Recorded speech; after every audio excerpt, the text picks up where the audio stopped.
আসসালামু আলাইকুম এভরিওয়ান, কেমন আছেন সবাই? আশা করছি আল্লাহর অশেষ রহমতে সবাই ভালো আছেন।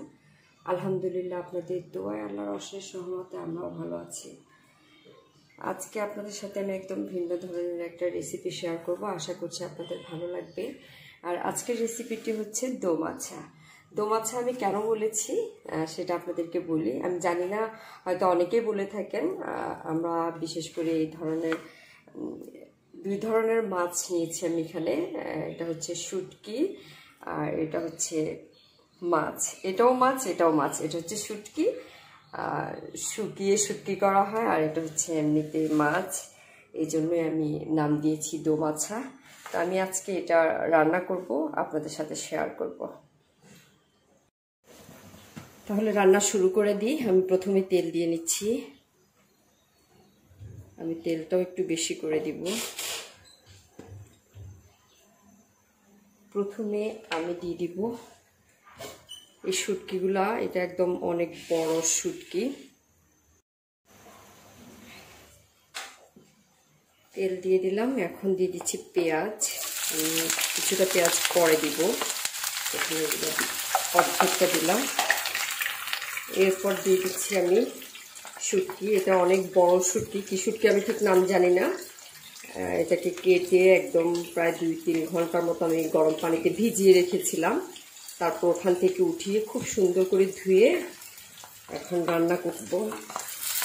মাছটা শুটকিটাও আমি আগে দিয়ে দিচ্ছি, দিয়ে একসাথে ভালোভাবে নাড়াচাড়া করবো। আমি কিছুক্ষণ তেলের মধ্যে আগে পেঁয়াজ আর শুটকিটাকে ভেজে নিলাম।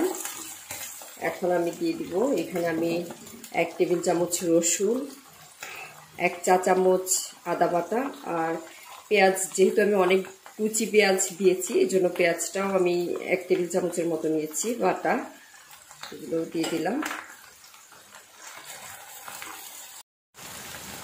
একটু পানি দিয়ে দিচ্ছি। এবার পেঁয়াজ, রসুন, আদা বাটা সবকিছু একটু ভালোভাবে কষিয়ে নেব। কষানো হয়ে গেছে। এবার আমি এখানে দিয়ে দিচ্ছি মরিচ, হলুদ আর মশলার গুঁড়া 1 চা চামচের মতো করে দিয়ে দিচ্ছি।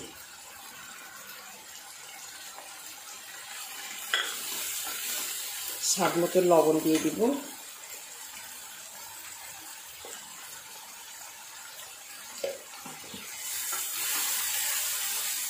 একটু পানি দিয়ে আবারও কষিয়ে নেব।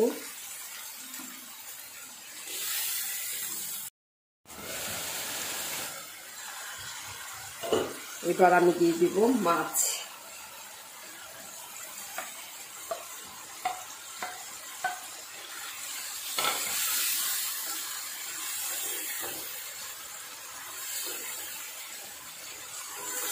মাছটা দিয়ে আবার একটু ভালোভাবে কষিয়ে নেব, তারপর আমি পানি দিয়ে দেব।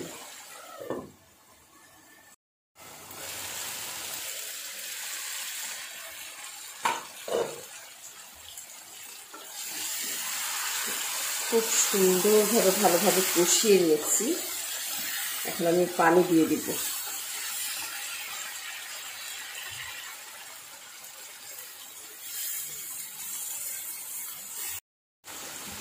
আমি খুব একটা পানি দিব না, যেহেতু শুটকি এটা ভালোভাবে যেন সিদ্ধ হয়, এই জন্য পানি দিয়েছি পরিমাণ মতো। আমি একদম দো পেঁয়াজা মানে আসলে আমরা বুঝি কি মাখো মাখো যেরকম হয় আর কি, সেরকমই রাখবো। তো এখন আমি ফাইনালি রান্নাটা করে দেখাচ্ছি আপনাদেরকে।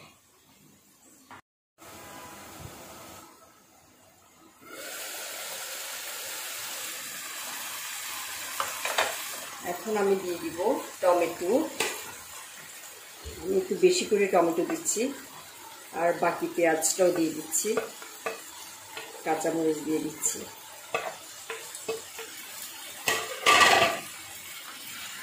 সবচেয়ে মজার কথা হচ্ছে এ ধরনের রান্নাতে অবশ্যই ধনেপাতা লাগবে। দুঃখ কথা হচ্ছে যে আজকে আমার বাসায় ধনেপাতা নেই। খুবই দুঃখজনক ঘটনা এটা।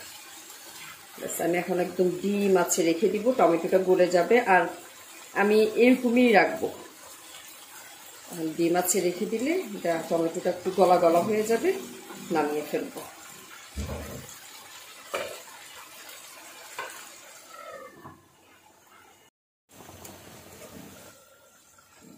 দেখি এবার আমার রান্নাটা কেমন হয়েছে।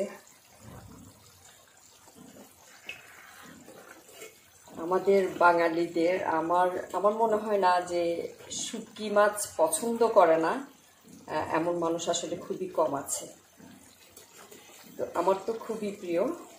আজকে আপনাদেরকে সার্ভ করে দেখাচ্ছি না, কারণ এটা আমরা আজকে ভোর রাত্রে খাবো। আর ভোর রাত্রে আরও আছে রান্না, সেটা হচ্ছে পেঁপে রান্না করব। আর পাশাপাশি আজকে একটু আনহেলদি খাবার খাবো সেহরিতে। আশা করছি সবার কালার দেখে বুঝতে পারছেন ভালো লেগেছে, বুঝাই যাচ্ছে আসলে অনেক বেশি ইয়াম্মি হয়েছে, অনেক বেশি টেস্টি হয়েছে।